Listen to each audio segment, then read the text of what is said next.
الله العظيم استغفر الله العظيم استغفر الله العظيم استغفر الله العظيم استغفر الله العظيم استغفر الله العظيم استغفر الله العظيم. أعوذ بالله من الشيطان الرجيم. بسم الله الرحمن الرحيم. اللهم يا حي يا قيوم بك تحصنت فاحمني بحماية كفايتي وقاية حقيقة برهانه الزمان. بسم الله. وادخلني يا أول يا آخر مكنون غيب سر دائرتك زي ما شاء الله لا قوة إلا بالله.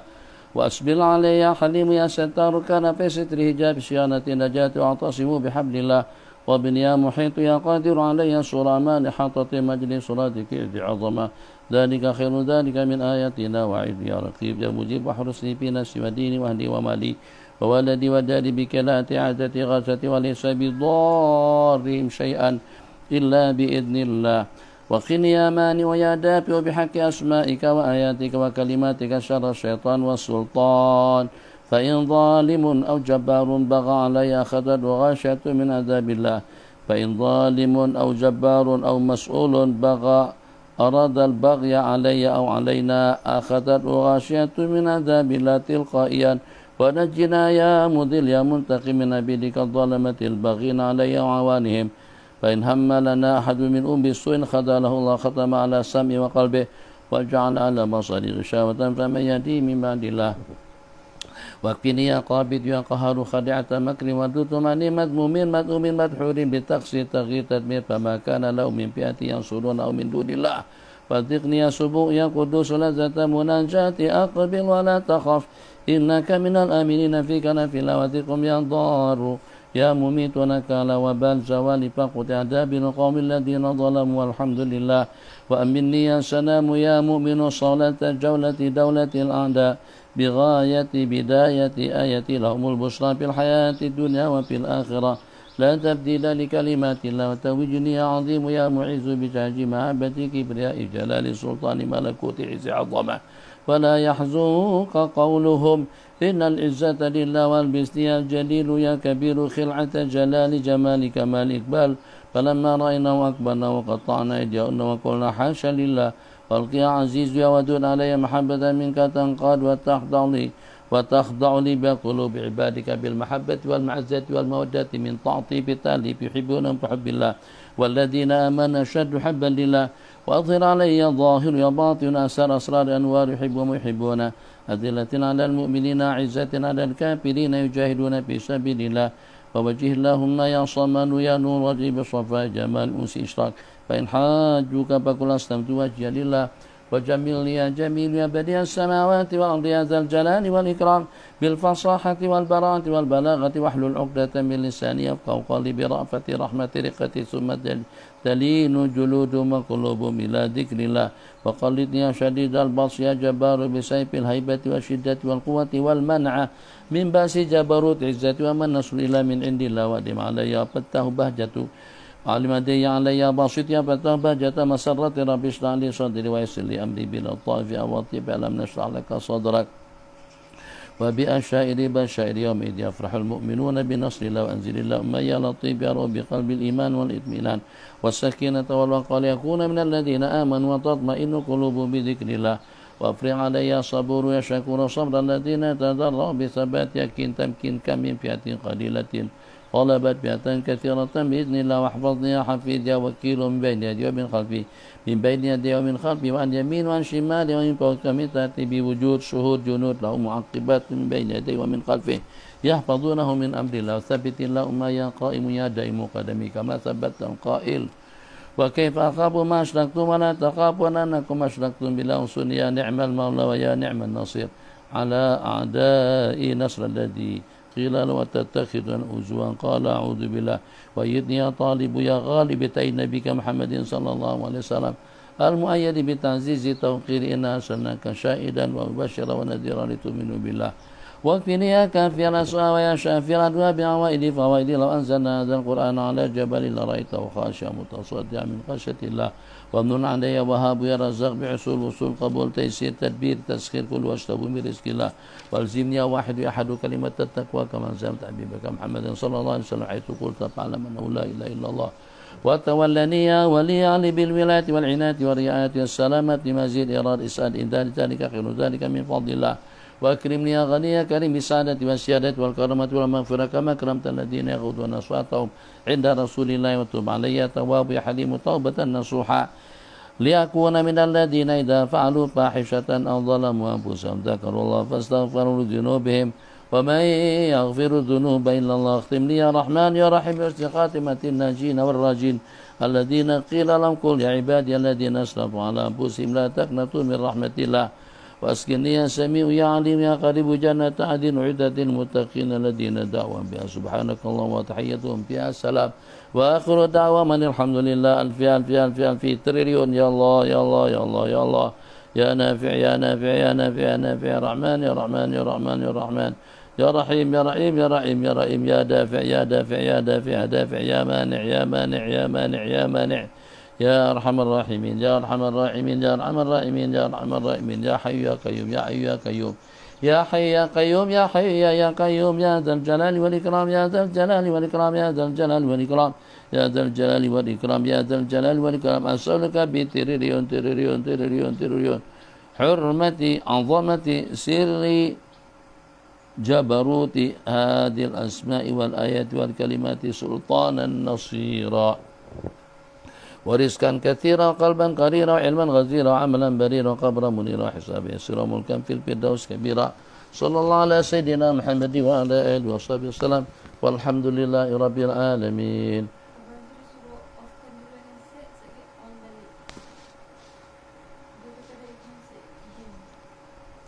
بسم الله الرحمن الرحيم الحمد لله رب العالمين وصلى الله وسلم على سيدنا محمد وعلى آله وصحبه أجمعين رب اشرح لي صدري ويسر لي أمري واحلل عقدة من لساني يفقه قولي وبعد بسم الله الرحمن الرحيم بسند المتصل إلى الإمام أبي عبد الله محمد بن يزيد القزويني رحمه الله تعالى قال بسم الله الرحمن الرحيم كتاب الحدود باب لا يحل دم امرئ مسلم إلا في ثلاث.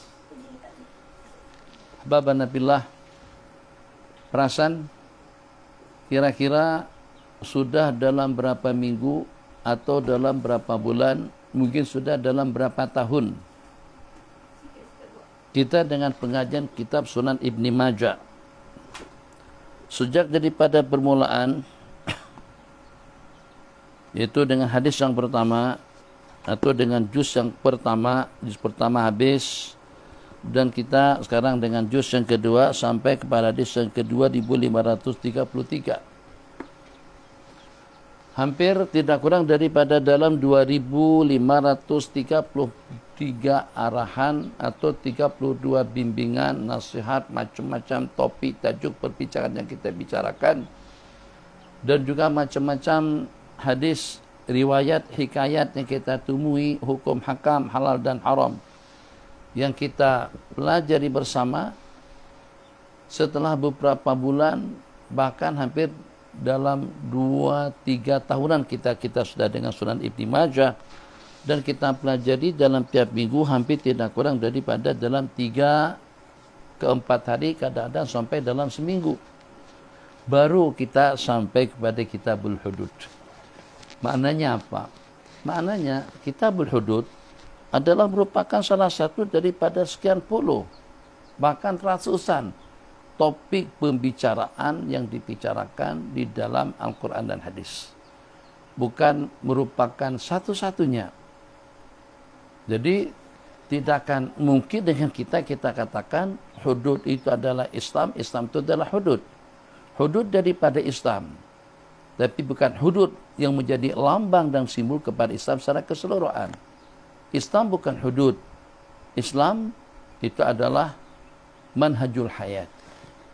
Itu adalah manhaj, metode kehidupan Islam yang mengatur kita daripada berbagai aspek, yang mengatur kita dalam bidang apa saja, daripada saat kita bangun sampai dengan kita tidur kembali, dari waktu cadangan kedua ibu bapa kita akan bertunang, selepas mereka bertunang terus mereka melangsungkan akad pernikahan, terus mereka menikah.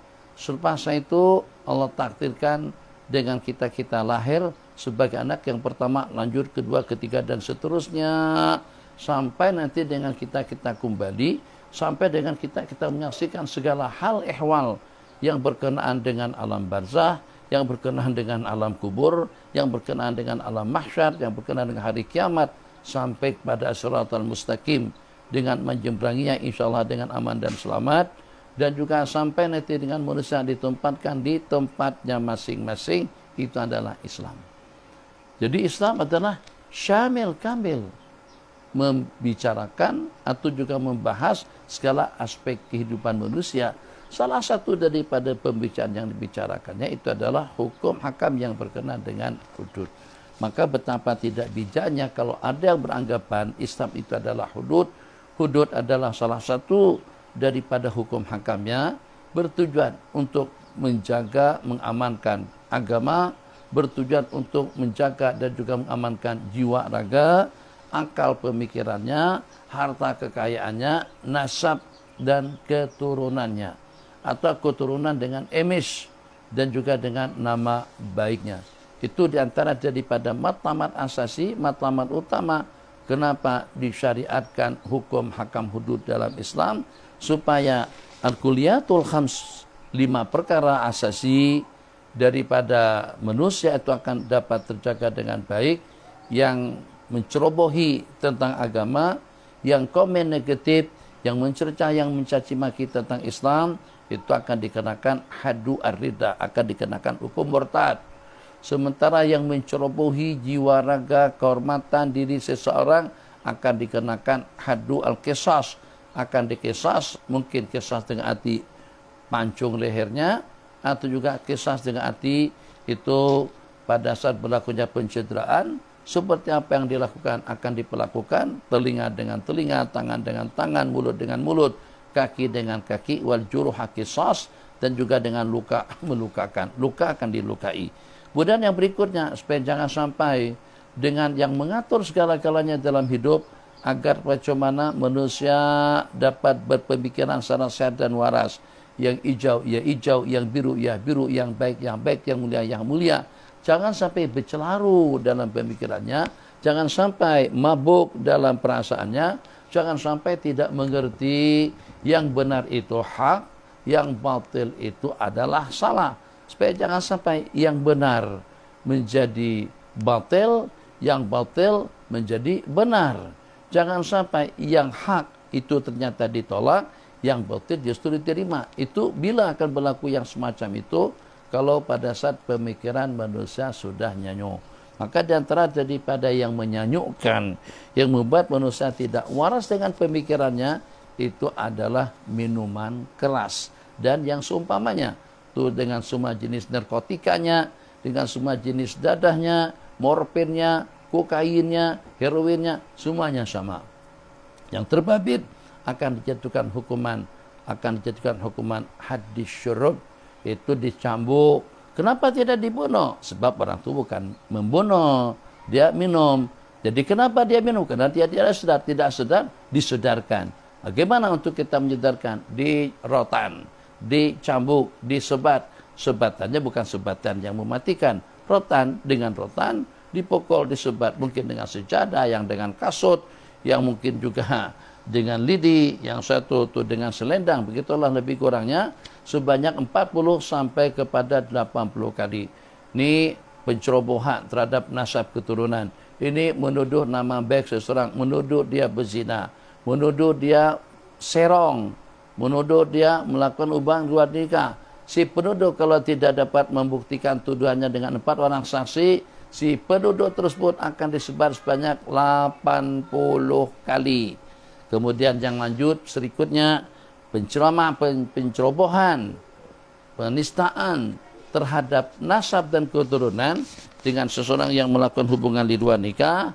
Kalau ternyata itu daripada pasangan yang kedua-duanya sama-sama bujangan, belum pernah melakukan akad nikah dan bersama secara halal, maka kedua-duanya akan disebar sebanyak 100 kali dan ditransfer atau dipenjarakan selama 1 tahun. Tapi kalau ternyata kedua-duanya sudah pernah menikah, sudah pernah melakukan hubungan intim secara halal, maka kedua-duanya akan dirajam. Itu manusia tidak layak untuk diberikan fasilitas nikmat oleh Allah dengan menghirup udara segar, dengan meminum air yang jernih, dengan makanan-makanan yang thayyib, hidup bebas di atas permukaan bumi. Kalau pada saat ketika mereka terbabit melakukan hubungan di luar nikah, Masya Allah, hanya setakat dengan berzina terus dibunuh. Iya, kenapa? Sebab orang yang berzina, kalau membunuh, setakat membunuh, meninggal orang yang dibunuhnya. Tapi kalau pada waktu berzina, ini kesannya mempermalukan kepada keluarga yang pertama, menodai nasab dan keturunan yang kedua, hubung kaitnya dengan warisan, hubung kaitnya dengan keturunan, hubung kaitnya dengan siapa yang akan menjadi wali, siapa yang akan menikahkannya, panjang lebar. Jadi disebabkan kena dengan anak zina. Anak zina lahir ke dunia, dia yang walaupun hidup bernapas bebas ke sana kemari, tapi macam seperti orang mati, dipandang rendah, dipandang sinis, dipandang hina, susah untuk mendapatkan pekerjaan, ke sana kemari dengan sorotan dan juga dengan pandangan yang hina, dengan pandangan yang sinis kepadanya. Jadi ini diantara daripada asbab perbuatan manusia atau dua orang insan yang tidak bertanggung jawab tentang bayi yang akan lahir daripada pasangannya. Tidak mengenal siapa bapaknya. Kalau dia mengenal pun, dia merasa bapaknya zalim, dia merasa maknya zalim. Itu kita bahasakan dengan bahasa kurang lebih. Sebenarnya menurut agama keduanya itu bukan bapak dan ibu. Kenapa? Sebab masing-masing melampiaskan nafsu secara haram. Kesan buruknya kepada anak, kepada bayi yang lahir, nasibnya tidak luput daripada dalam beberapa keadaan. Ya ima pada waktu dalam berusia beberapa minggu, beberapa bulan dalam rahim akan digugur, berarti kedua-duanya bersekongkol untuk membunuh.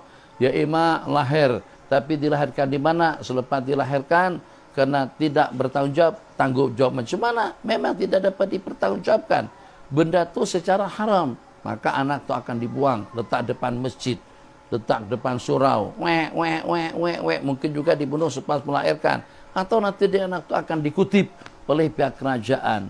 Jadi itu bidang kesejahteraan, bidang sosial yang akan memelihara bayi tersebut. Dia anak itu nanti kalau pada waktu dia tahu lahirnya ke dunia tanpa mengenal ibu dan bapak, siapa laki-laki yang harus bertanggung jawab tapi ternyata dia tidak bertanggung jawab, siapa ibu yang harus bertanggung jawab ternyata dengan ibu tidak bertanggung jawab, maka sifat akan muncul daripada hatinya sifat dendam, sifat benci. Makanya dalam hitungan yang banyak, anak-anak yang dilahirkan daripada di luar nikah itu punya mentalitas yang jelek dan buruk, punya karakter yang tidak bagus, sebab ada dengan bergelora dalam jiwa raganya, memberontak dalam hatinya, dia ingin membalas dendam kepada kedua pasangan laki dan perempuan yang melakukan hubungan di luar nikah yang dia menjadi mangsanya. Dan juga pada masa yang sama, pada saat lingkungan, kenapa tidak mengantisipasi? Kenapa daripada pihak kerajaan tidak menghalang? Kenapa pihak daripada keluarga masing-masing tidak menghalang? Kenapa masyarakat tidak menghalang?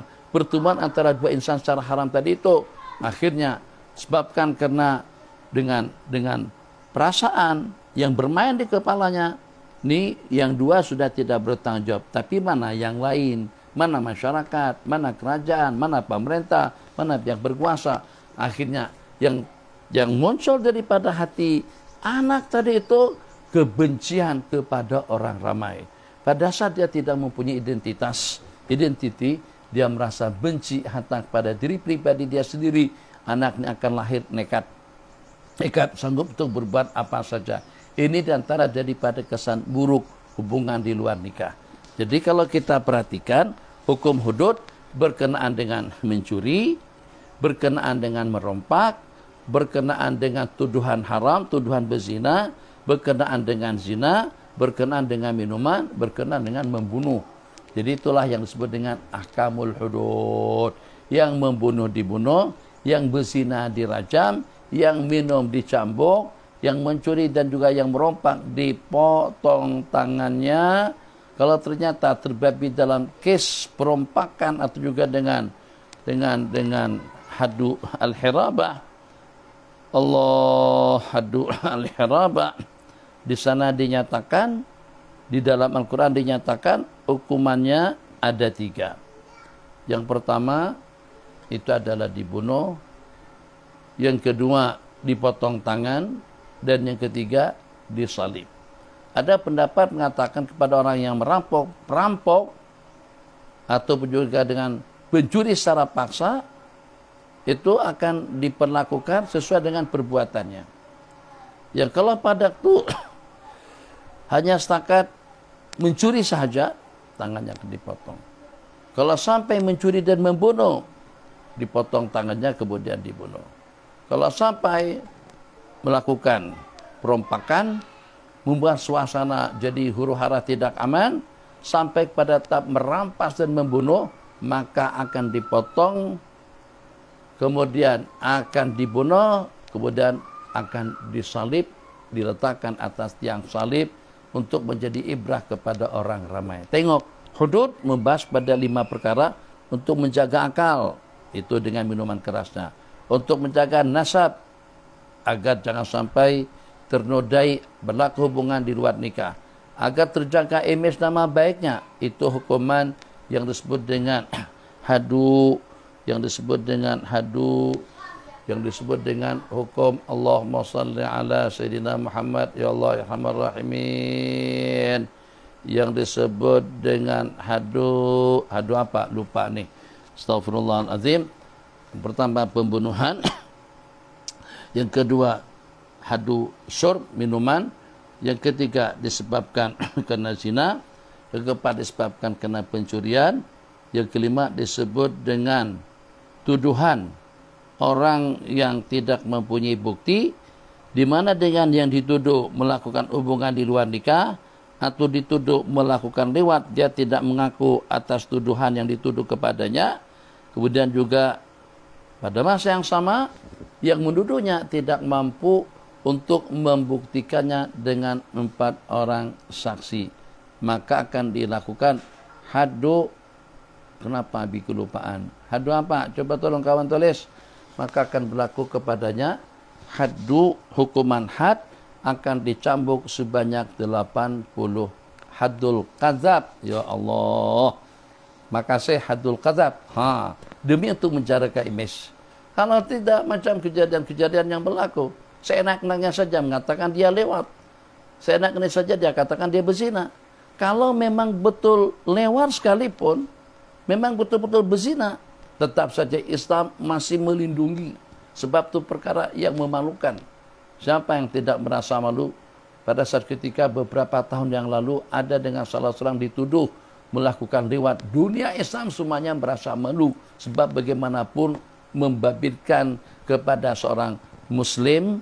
Kalau seandainya itu betul pun tetap kena buktikan dengan 4 orang saksi.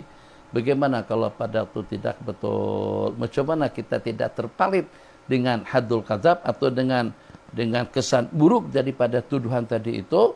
Jadi kalau seandainya yang dituduh melakukan liwat, ya dituduh melakukan zina tidak mau mengaku, atau penuduh tidak dapat membuktikan dengan 4 orang saksi, maka si penuduh seseorang itu akan dijatuhkan hukuman hadul kadzab, yaitu dicambuk. Bukan yang dicambuk itu yang terbabit, yang berzina, tidak. Yang menuduhnya, yang walaupun presiden, akan dikenakan cambukan, disebar sebanyak 80 kali. Kalau seandainya itu berlaku dalam satu negara yang dengan undang-undang seperti kaidah yang dikaedahkan, seperti ucapan yang Nabi kita sabdakan, wallahi law anna Fatimah binta Muhammadin sarakat, demi Allah, kalau dengan Sayyidatuna Fatimah bintinya baginda Nabi terbabit melakukan hubungan zina, terbabit melakukan pencurian, abiralat, astagfirullahalazim, terbabit melakukan kes pencurian, laqatta'a Muhammadun yadaha, niscayalah baginda Nabi SAW akan memotong tangannya. Kalau berlaku undang-undang sebagaimana kaidah yang mengatakan an-nasu amamal kanun sawasya, manusia itu sama dalam undang-undang, sama di hadapan undang-undang. Kasnanil musyud, posisi kedudukan kita macam seperti dengan gigi sikat, gigi sisir, sama rata. Amir makmur, hakim makum, tidak ada perbedaan.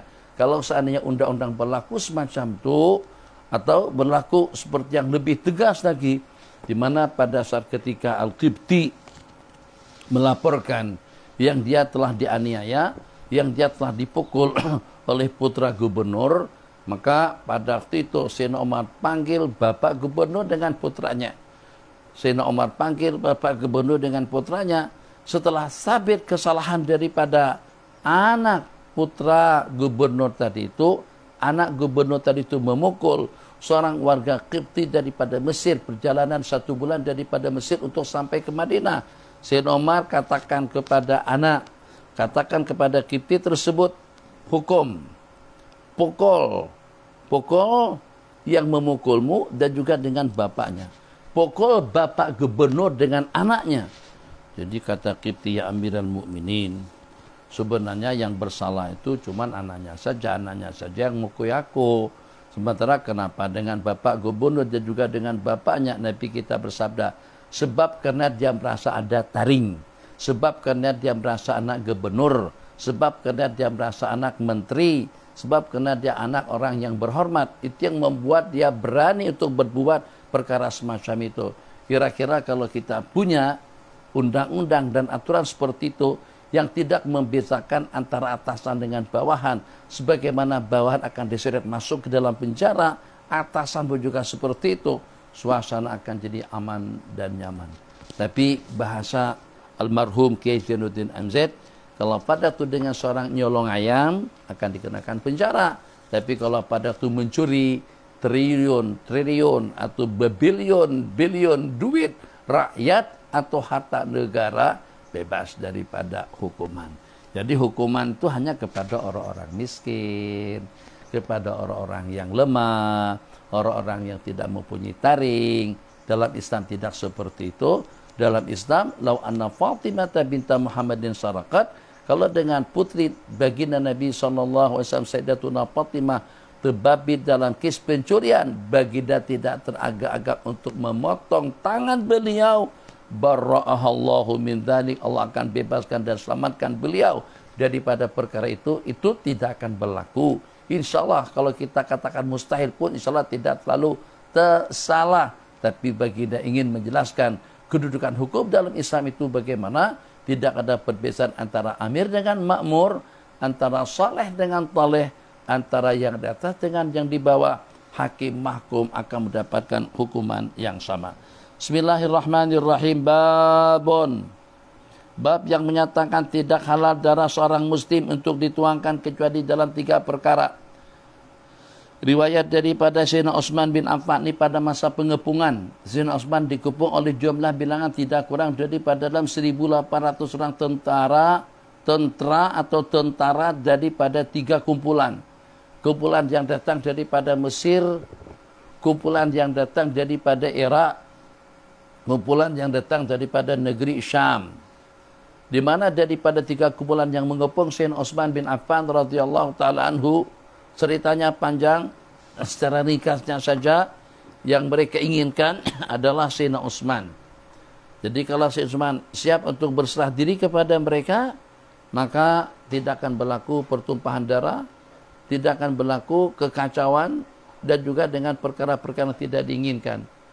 Tapi pada saat ketika itu, di mana dengan pasukan yang memberontak, yang datang daripada Mesir, yang datang daripada negeri Syam dan juga daripada Irak, di mana dengan mereka ini telah mendapatkan informasi, telah mendapatkan penyataan dalam sepucuk surat yang dibawa oleh salah seorang hamba sahaya yang berkulit hitam, berlari-lari di depan pasukan yang akan balik ke Mesir. Setelah mereka kepung hamba sahaya tadi itu, ternyata mereka dapati hamba sahaya tersebut itu membawa sepucuk surat yang distempel, dicop, yang ada cop mohor daripada Amirul Mukminin. Yang isi surat tersebut, apabila mereka yang membawa, apabila mereka yang pergi ke Mesir ini, apabila mereka atau dengan rombongan yang bergerak ini sampai ke Mesir, perintah daripada Sayyidina Utsman, itu isi kandungan yang ada di dalam surat, kepada Muhammad ibn Abi Sarah, kepada gubernur yang berkuasa di Mesir, pancung leher mereka semuanya. Itu yang menyebabkan mereka memberontak. Macam mana? Tadinya katanya khalifah sudah akur untuk penggantian gubernur, itu Muhammad bin Abi Sarah diganti dengan Muhammad bin Abi Bakr As-Siddiq radhiyallahu taala anhu. Tapi ternyata isi surat seperti itu. Maka waktu mereka mengepung Sayyidina Utsman bin Affan radhiyallahu taala anhu, itu dalam beberapa waktu Sayyidina Utsman memerintahkan, baik itu kepada hamba-hamba saya yang menemani atau yang mengawal beliau, atau juga kepada putra-putra para sahabat, masing-masing daripada kibarus sahabat, para sahabat Nabi kita, mengamanahkan kepada putra-putra mereka untuk mengamankan khalifah yang sedang dikepung oleh pemberontak. Kata Sayyid Utsman, sasaran mereka cuma hanya satu, yang mereka inginkan itu adalah aku tidak ingin ada seorang pun daripada kalian yang akan jadi sasaran pembunuhan atau juga penganiayaan daripada mereka. Yang mereka inginkan itu cuma hanya aku sendirian sahaja. Jadi pada waktu itu beliau tidak benarkan kepada sesiapa pun untuk membela beliau. Jadi dalam keadaan getir, maka pada waktu itu Sayyidina Utsman sempat berdialog dengan pemberontak tadi itu. Baginda Nabi bersabda dalam sebuah hadis, tidak halal untuk dituangkan darah seorang mukmin kecuali kalau pada waktu terbabit dengan salah satu daripada 3 perkara. La yahilu damu mri'in muslimin hina ma asyrafa, artinya asyrafa menengok, memantau, melihat daripada atas kepada mereka-mereka yang berada di bawah. Wahum yazkuruna al-qatla, sedangkan mereka bertujuan untuk membunuh Sayyidina Utsman. Qala innahum la yatawa'aduni bil qatli balima yaqtuluni. Kata Sayyidina Utsman bin Affan, mereka telah mengancam untuk membunuhku. Kenapa aku nak dibunuh sama mereka? Sedangkan aku pernah mendengar Nabi kita bersabda dalam sebuah hadis, tidak halal darah seorang mukmin kecuali kalau terbabit melakukan salah satu daripada 3. Berzina sedangkan dia muhsan, dia akan dirajam. Membunuh jiwa secara batil, dia akan dibunuh. Yang ketiga, aw rajulun irtadda ba'da islamihi. Coba renung sejenak. 3 perkara tadi. Berzina, dirajam. Siapa yang berani berzina? Diingat supaya jangan sampai terbawa-bawa dengan pemikiran orientalis, supaya jangan sampai terbawa-bawa dengan pahaman skolar, atau juga dengan pahaman Islam liberal, jil, jaringan Islam liberal, jaringan iblis licik, jaringan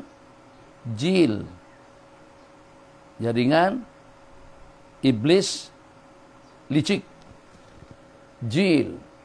jaringan Islam liberal, supaya jangan sampai terbawa-bawa dengan pemahaman mereka yang sehingga dia mukmin, dia sebagai seorang aktivis muslim, tapi justru menjadi kekuatan juga, menjadi senjata kepada mereka-mereka yang bertujuan jahat untuk agama Islam. Diketahui hukum hakam hudud dalam Islam itu bukan bertujuan untuk membenggalkan kepala, untuk melenyapkan dan membunuh atau juga merajam orang yang berzina, untuk mencambuk orang yang meminum dengan minuman kerasnya, atau juga untuk mensebat orang yang menuduh, ataupun juga dengan seseorang yang mencuri, sehingga sampai pernah dikatakan, katanya akan ada nanti sop tangan dijual di sana sini. Sop tangan apa? Sampai seperti itu tuh bencinya.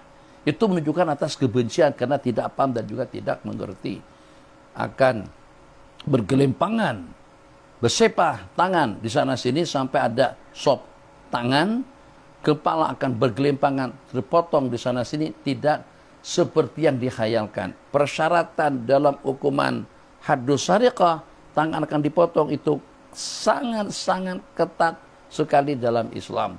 Jadi tidak semua pencuri langsung dipotong tangannya begitu saja, tidak. Jadi pada saat hukum hakam tadi itu dilaksanakan, katakan saja hukum zina. Kira-kira di negeri mana, daerah mana, tempat mana yang di sana tidak ada orang yang terbabit dengan zina? Berebak. Sebagian tempat yang namanya lokalisasi di Indonesia atau yang namanya pusat pelacuran, itu kadang-kadang secara resmi dengan undang-undang dan juga dengan aturannya. Tempat itu semuanya ada pada tahu. Namanya bira, begau. Kata orang Banjar, begau itu daripada bira, artinya tempat pelacuran. Dalam Islam, seseorang yang terbabit dalam pelacuran melakukan hubungan di luar nikah, jangankan sampai jadi wanita pelacur, sekali saja melakukan hubungan di luar nikah, sedangkan kedua-duanya sudah pernah kawin, kedua-duanya itu akan dirajam sampai mati.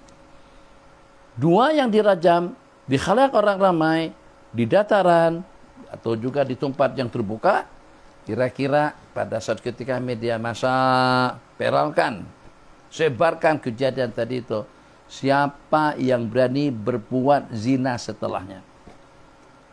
Maka undang-undang dalam Islam radi, pencegah, bukan kehausan darah, pencegah agar masyarakat, umat, suku dan bangsa, rakyat tidak terbabit dengan perkara yang sama. Oh, kalau seperti itu undang-undangnya yang membunuh akan dibunuh. Siapa yang berani membunuh? Bunuh berarti kamu akan dibunuh. Yang walaupun kamu presiden, yang walaupun kamu menteri, yang walaupun kamu gubernur, yang walaupun kamu raja, yang membunuh akan dibunuh. Kadang-kadang ada yang berani untuk melakukan kasus pembunuhan. Kes pembunuhan tidak akan mungkin berlaku kalau ketika undang-undang diperlakukan secara sama rata.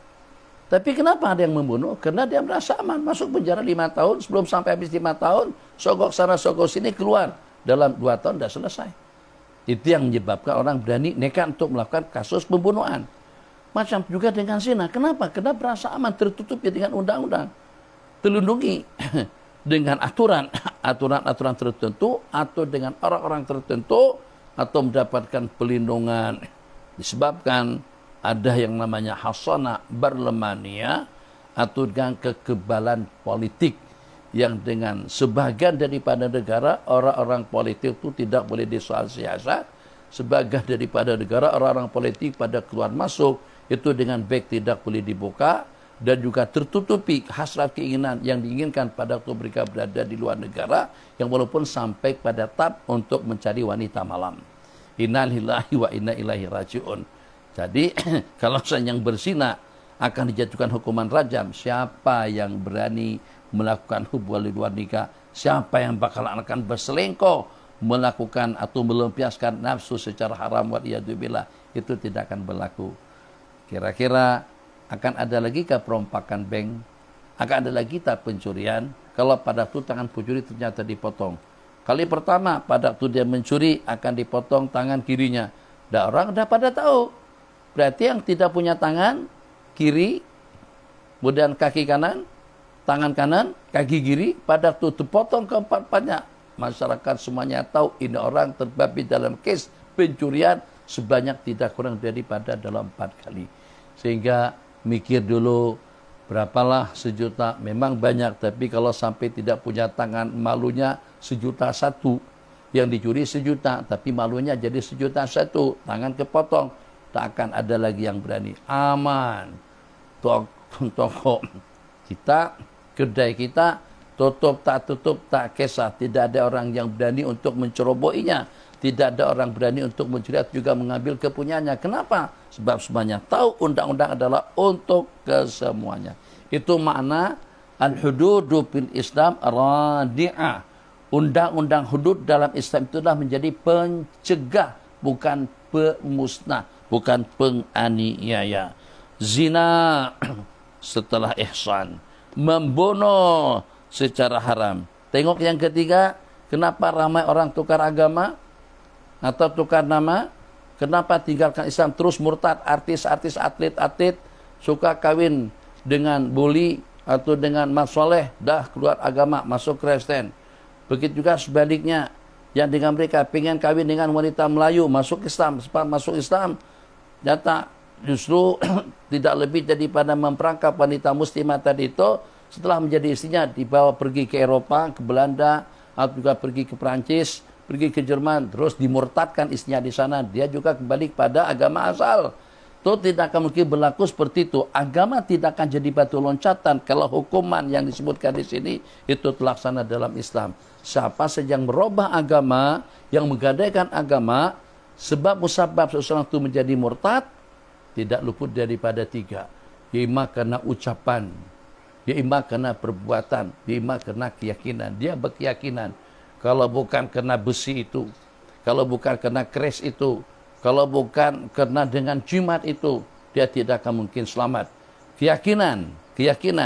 Kalau bukan karena itu, tak akan mungkin kamu selamat. Saya yakin, yakinnya kamu telah terselamat. Disebabkan karena obat ini, disebabkan karena besi ini, disebabkan karena keris ini. Karena ada keris itu di rumah, itu adalah simpanan, pusaka daripada tu kita yang ke-17. Itu yang menyebabkan Anda terhindar daripada malapetaka, itu keyakinan. Keyakinan yang dengan pohon ini boleh memberikan keberkatan. Keyakinan yang kalau dengan gua itu, kalau kita betapa di sana selama 3 hari, akan boleh memberikan kegebalan. Itu syirik, ridah dengan keyakinan. Ridah dengan ucapan, mencerca Islam, mencaci maki Islam, memperkatakan yang tidak baik kepada baginda Nabi, mencerca Al-Quran. Apa nih Al-Quran? Kitab ini tidak akan memberikan tamadun, kemajuan, kemodernan kepada negara. Kalau kita masih tetap juga berpegang dengan Al-Quran, kita tidak akan maju, plang dia lemparkan. Itu murtad dengan perbuatan, karena dia baling Al-Quran, dan juga murtad dengan perkataan, karena dia berkata seperti itu. Seperti dulu-dulu mengatakan, apa itu syariat? Apa itu hukum hudud? Apa itu undang-undang Islam? Wanita nak dibungkus-bungkus macam seperti dengan nasi kerabu. Tak boleh. Kalau kita seksi pun tak tutup aurat, kepala tak ditutup, baju terbuka. Tapi jangan beli undang-undang. Kalau undang-undang buatan manusia saja yang membeli akan dikenakan hukuman. Bagaimana dengan undang-undang yang dengan hidup mati kita itu digenggam Allah yang Maha Kuasa. Ini bukan aturan manusiawi, ini aturannya Allah. Kamu, segala yang ada dengan kamu itulah ciptaannya Allah. Dunianya Allah, udaranya Allah, airnya Allah. Antum tazra'unahu am nahnu zari'un? Apakah itu dengan tanaman yang kau tanam, kau yang menumbuhkan? Kalau kita yang menumbuhkan, oke, kenapa ada yang mati? Ada yang lebat buahnya, ada yang tidak berbuah, ada yang sampai mati tak pernah berbuah langsung. Ada juga baru dalam 3 tahun sudah berbuah, lebat lagi. Yang itu manis, yang ini sedang. Ini sukatan, gula, rasa manisnya nikmat, nyaman betul. Yang itu rasanya beza. 3 pohon rambutan, 10 pokok rambutan berbeda-beda rasanya oleh pemilik yang sama. Tanah yang ini sesuai untuk ditanami rambutan, tidak sesuai untuk durian. Tanah itu sesuai untuk durian, tidak sesuai dengan manggis. Tanah itu sesuai untuk padi, tapi tidak sesuai untuk gandum. Siapa yang mengatur tentang keadaan tanah tadi itu yang sehingga boleh diterima, boleh menerima tanaman apa yang ditanam, tapi juga ada yang sebaliknya, ada juga yang khusus. Allah Jalla Jalaluh, pada waktu kita mempiaskan sperma ke dalam rahim istri, itu juga Allah tanyakan, afara'aitum ma tumnun? Apakah kalian tahu? Coba beritahukan, atau juga coba saudari, pada saat ketika kau pancurkan air mani, afara'aitum ma tumnun? Beritahukan pada saat ketika kau melempiaskan air mani sperma ke dalam rahim istri. Antum takhluqunahu am nahnul khaliqun? Apakah kalian yang menghidupkan atau itu kami? Pasangan berkumpul, belum Allah karuniakan anak dan zuriat. Pasangan baru dalam 1 tahun sudah lahir anak yang pertama. Pasangan berkumpul, anak mereka kembar. Pasangan berkumpul 3 tahun dapat 1 orang anak, 3 tahun lagi dapat lagi, 3 tahun lagi dapat lagi. Padahal mereka tidak menggunakan hal-hal yang mengantisipasi kehamilan. Bukan kena pakai kondom, bukan kena menggunakan obat merancang keluarga, tidak. Tapi lepas 3 tahun dapat anak. Sementara hubungan-hubungan yang selepas berakhir masa nifas tidak ada yang lekat. Lepas anak berhenti menyusu, lepas anak sudah pandai segala-galanya, lahir anak yang berikutnya. Siapa yang mengatur? Allah Jalla Jalaluh. Itu yang punya aturan. Ini bukan aturan manusia, aturan Allah Jalla Jalaluhu yang bertujuan kalau seandainya sesiapa saja yang mencerobohi aturanku, aturan Allah kepada sang ciptaan yang Allah cipta, yang membunuh dibunuh, yang berzina akan dirajam, yang murtad akan dibunuh. Itu namanya hadu ar-riddah. Hadu ar-riddah tadi hadul hirabah, itu kepada perompak. Hadu ar-riddah, Nabi kita bersabda dalam sebuah hadis, man ghayyara dinahu faqtuluh, bunuhlah seseorang yang berubah agamanya. Maka pada saat ketika tidak ada aturan tegas tentang orang yang murtad, artis, kenapa artis yang disebut? Sebab kebanyakan yang berubah agama itu dari kalangan mereka. Bahkan juga dengan mereka ini keluar masuk. Dulu Islam jadi Kristen, kemudian Islam balik. Tidak ada Islam jadi batu loncatan seperti itu yang mempermainkan agama, akan dikerat, akan dipenggalkan kepalanya. Dia penggal akan menjadi ibrah kepada yang lain. Islam benaran. Jangan sampai ada tujuan-tujuan untuk menjadikan Islam sebagai batu loncatan. Itulah penistaan terhadap agama. Makna hadis, aurajulun atau seorang laki-laki yang murtad setelah Islam. Maka demi Allah kata Sayyidina Utsman, aku tidak pernah berzina, aku tidak pernah membunuh, dan juga tidak pernah irtidad sejak aku mengucapkan 2 kalimat syahadat. Bismillahirrahmanirrahim. Qala, riwayat daripada Masruq an Abdullah bin Mas'udin radhiyallahu ta'ala anhu qala qala Rasulullah sallallahu alaihi wasallam la yahillu damu mri'in muslimin. Tidak halal darah seorang muslim yang mengucapkan 2 kalimat syahadat kecuali dengan salah satu daripada 3 perkara. An-nafsu bin nafsi, jiwa dengan jiwa, berarti membunuh. Wasayyibuz zani, dan juga dengan sayyib, orang yang sudah berkawin. Debabit, melakukan zina. Wattariku lidinihi, orang yang meninggalkan agamanya, artinya murtad. Al-mufariqu lil jamaati, yang meninggalkan jamaahnya. Babun al-murtad an dinihi, bab yang menyatakan orang yang murtad daripada agamanya. Di dalam kitab Irsyadul Ibad itu dirincikan lengkap tentang perkara-perkara yang membawa kepada kemurtadan. Dibahas di dalam kitab-kitab fikih, antara daripada kitab-kitab fikih yang agak detail membahasnya kitab Kifayatul Akhyar. Di antara daripada yang disebutkan di situ, misal-misal yang disebutkan di sana, yang mengatakan apa tuh azan? Allahu Akbar, Allahu Akbar, macam seperti bunyi keledai ya. Mentamsilkan azan seperti bunyi keledai, itu murtad. Dok apa kayu siwak? Hah? Dok apa kayu siwak? Tidak pakai siwak tak ada masalah, ganti dengan beras gigi. Tapi jangan sampai membeli amalan sunnah. Apa tuh Rasulullah? Tak ada duit kah sehingga sampai guna kayu arak? Misal saja. Tak boleh percakapan seperti itu, ada sebagai satu penghinaan. Menghinakan kepada para nabi-nabi dan rasul, khusus dengan nabi akhir zaman, penghinaan terhadap Al-Quran. Juga dengan lembah Al-Quran itu dia sobek-sobek, dia bakar, tujuannya untuk menghinakan, atau dia jadikan hamparan pada waktu dia makan, atau dia pauskan hingus, atau dengan yang seumpamanya riddah, itu dengan perbuatan. Tahu juga dia katakan, kalau malaikat pun datang berdakwah ke kampung sini, tetap aku tidak akan percaya. Murtad orang berkata seperti itu. Kalau seandainya fulan itu jadi nabi dan rasul, teman baik saya, tetap aku tidak percaya. Itu juga menjadi murtad orang berkata seperti itu. Sebab dalam agama atau dengan kenyataan daripada hadis dan juga ayat menyatakan sudah tidak ada nabi. Macam mana dia katakan kalau dia menjadi nabi? Macam mana boleh ada andaian yang semacam itu? Allah, kalau baginda Nabi pun yang memperkatakan tetap saya tolak, murtad orang yang berkata seperti itu. Itu riddah daripada perkataan. Babul murtad andanihi, hukum orang yang murtad meninggalkan agamanya. Nabi kita bersabda, man baddala dinahu, sesiapa yang berubah agamanya, faqtuluh, maka bunuhlah dia. Itu perintah. Perintah. Riwayat daripada Bahz bin Hakimin an abihi, an jaddihi radhiyallahu ta'ala anhu qala qala Rasulullah sallallahu alaihi wasallam la yaqbalullahu min musyrikin asyraka ba'dama aslama amalan.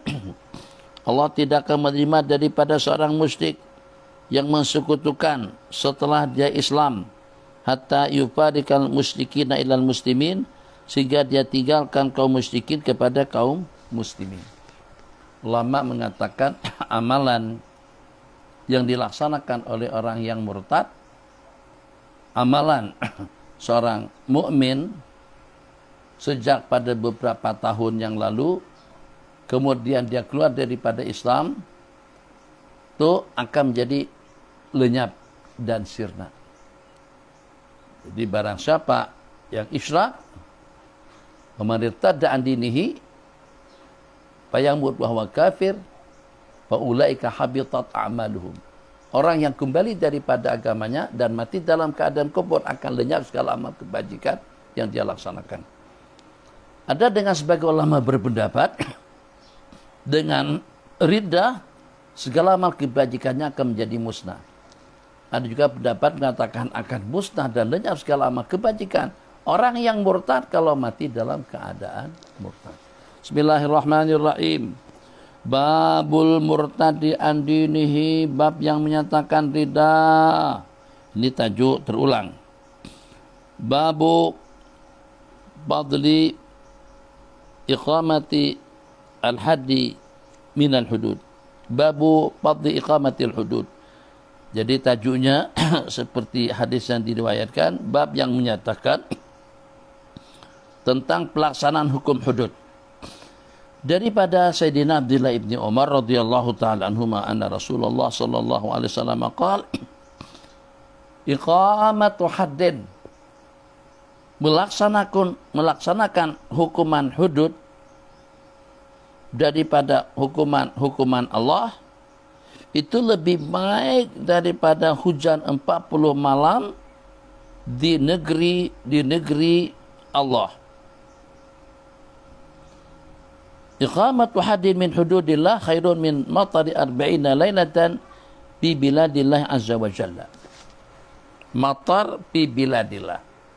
Bilad semuanya yang ada atas permukaan bumi ini, negeri-negeri, daerah-daerah, wilayah-wilayah, perkampungan yang ada penduduknya, yang kita istilahkan dengan balad, zamannya itu dah bilad. Pada saat hujan turun membasahi permukaan bumi Allah Jalla Jalaluh, itu kita boleh hitung, tapi kita tidak dapat menghitung. Kita boleh pastikan, tapi kita tidak dapat memastikan seperti apa kesannya hujan yang turun yang membasahi permukaan bumi, itu dengan tanaman, itu dengan tumbuh-tumbuhan, itu dengan pohon-pohonannya, dengan siraman air hujan, membuat segala-galanya menjadi hidup, membuat tanah jadi subur. Kira-kira itu bukan hitungan hektar, hitungan biladilan, semua permukaan bumi Allah yang dituruni hujan itu tidak akan dapat dihitung dengan angka kekayaan yang kita dapatkan. Sebab kenapa? Sebab daripada kesan hujan yang turun tadi itu, pertama kesannya membuat tanah jadi subur. Suburnya tanah, semuanya jadi tumbuh. Tumbuhnya dengan tumbuh-tumbuhan akan jadi makanan kepada bermacam-macam jenis binatang yang hidup melata di atas permukaan bumi. Maka dengan tanamannya, maka dengan buah-buahannya, maka dengan rumput-rumputannya. Sebutkan saja satu persatu, Anda tidak akan mampu untuk menyenaraikan satu persatu kesan daripada hujan yang turun, yang menyuburkan tanah daripada tanah yang subur. Tumbuhnya segala yang tumbuh, tertanamnya segala yang tertanam. Itu berapa angka hitungan yang dapat dihitung. Pelaksanaan salah satu daripada hukuman hudud lebih berarti, lebih baik di sisi Allah daripada kesuburan tanah di atas permukaan bumi dengan tanaman yang tumbuh. Lebih afdal daripada hujan 40 malam fi biladillahi azza wa jalla. Hadis yang terakhir, hadun, Nabi kita bersabda, hadun, satu hukuman hudud dilaksanakan di atas permukaan bumi, khairun li ahlil ardi, lebih baik kepada penghuni bumi itu daripada ayum taru, mereka dihujanin selama 40 pagi. Selama 40 pagi. Jadi kalau kita melihat hukum hakam Allah yang tidak dilaksanakan, kewajiban-kewajiban yang ditinggalkan, perkara-perkara haram yang dilakukan, kira-kira siapa yang salah? Atau kira-kira siapa yang mengotot? Kira-kira siapa yang mempersoalkan tentang kejadian yang berlaku? Allah turunkan bala, Allah turunkan malapetaka, Allah turunkan wabak, Allah berikan coba dan ujian, dan juga Allah turunkan, Allah timpakan kepada manusia bermacam-macam bentuk peringatan demi peringatan, coba demi ujian.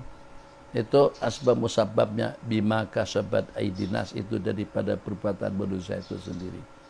Jadi mana mungkin dengan Allah bersikap zalim, sedang Allah mengharamkan kezaliman itu kepada zat Allah yang maha agung dan juga kepada kita-kita semuanya.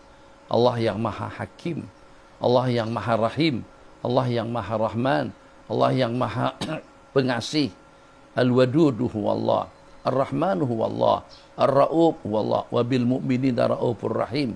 Sifat yang Allah berikan kepada baginda Nabi SAW secara majazi, dua sifat hakiki dari Allah Jalla Jalaluh, itu tidak akan mungkin kita umat manusia akan ditimpa oleh bala dan malapetaka, kecuali kalau pada waktu kita sudah tidak lagi patuh taat, disebabkan karena kedurhakaan, bantahan, disebabkan karena kedegilan, disebabkan karena kemaksiatan daripada manusia. Itulah berlakunya sedikit peringatan-peringatan bala dan malapetaka daripada Allah Subhanahu wa taala. Insyaallah kita akan berjumpa nanti pada pukul 12 siang. Wassallallahu ala sayyidina Muhammad wa ala alihi wa sahbihi wasallam. Sallallahu rabbuna ala nuril mubin Ahmad al-Mustafa sayyidil mursalin. Sallallahu rabbuna ala nuril mubin Ahmad al-Mustafa sayyidil mursalin wa ala alihi wa sahbihi ajma'in wa ala alihi wa sahbihi ajma'in. Wassalamualaikum warahmatullahi wabarakatuh.